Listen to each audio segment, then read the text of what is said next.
আসসালামু আলাইকুম, কেমন আছেন সবাই? ভালোই আছেন আশা করি।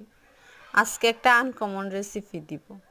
আসলে আনকমন কিনা জানি না, কিন্তু আমার জন্য আনকমন। তা ভাবলাম আপনাদের সাথেও শেয়ার করি। তো চুলাটা আগেই অন করা ছিল, জ্বালাচ্ছি।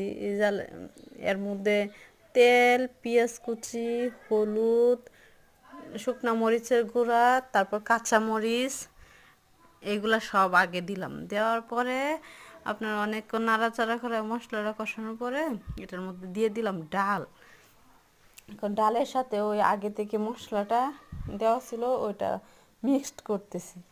আসলে লাউ চিংড়ি ডাল রেসিপি তিনটা একসাথে কখনো করি নাই, কেমন লাগবে তাও জানি না।